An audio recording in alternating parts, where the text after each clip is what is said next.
पुरी के समुद्र तट पर विशाल मंदिर निर्माण की तैयारी चल रही थी। राजा इंद्रदमन सैनिकों और कारीगरों के साथ खड़े थे। दूर समुद्र की लहरें, सुनहरी सुबह का प्रकाश।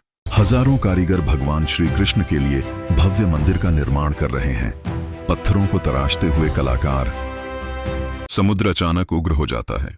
बड़ी बड़ी लहरें मंदिर निर्माण स्थल की ओर तेजी से बढ़ती हैं।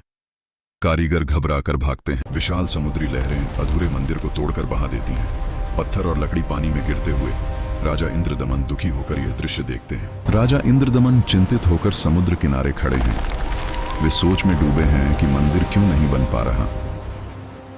राजा ने दूसरी बार मंदिर निर्माण का प्रयास किया। कारीगर फिर से दीवारें बना रहे हैं, लेकिन समुद्र फिर से उग्र हो जाता है। फिर से समुद्र की लहरें मंदिर को तोड़ देती हैं। राजा और प्रजा निराश हो जाते हैं। पांचवीं बार भी मंदिर समुद्र की लहरों से नष्ट हो जाता है। राजा इंद्रदमन अत्यंत दुखी होकर भगवान से प्रार्थना करते हैं। रात का शांत समुद्र तट पर राजा इंद्रदमन हाथ जोड़कर भगवान श्री कृष्ण से मार्गदर्शन की प्रार्थना कर रहे हैं। चंद्रमा की रोशनी समुद्र पर चमक रही है। अचानक दूर से एक तेजस्वी संत आते हुए दिखाई देते हैं। वे हैं कबीर। उनके चारों ओर दिव्य प्रकाश हो जाता है। संत कबीर समुद्र तट पर धीरे धीरे चलते हुए मंदिर स्थल की ओर आते हैं।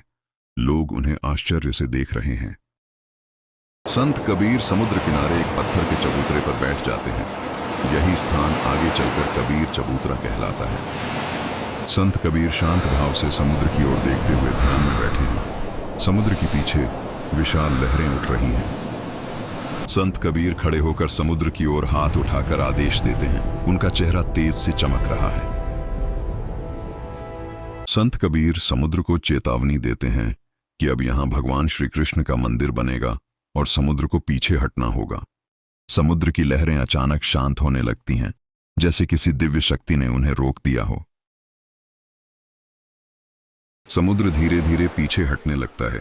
किनारे की भूमि दूर तक दिखाई देने लगती है। राजा इंद्रदमन और लोग आश्चर्य और भक्ति से यह चमत्कार देखते हैं। अब मंदिर निर्माण फिर से शुरू होता है। हजारों कारीगर उत्साह से काम कर रहे हैं। धीरे धीरे विशाल और भव्य जगन्नाथ मंदिर आकार लेने लगता है। मंदिर पूरी तरह बनकर तैयार हो जाता है। ऊपर विशाल ध्वज लहरा रहा है। भक्तों की भीड़ आसपास जमा होती है। चंदन की लकड़ी से बनी भगवान श्री कृष्ण की दिव्य मूर्ति मंदिर में स्थापित की जा रही है। मंदिर में आरती और भव्य पूजा हो रही है। हजारों भक्त जयकार कर रहे हैं। भव्य जगन्नाथ मंदिर के सामने समुद्र शांत है। आकाश में दिव्य प्रकाश। संत कबीर दूर खड़े मुस्कुराते हुए मंदिर को देख रहे हैं।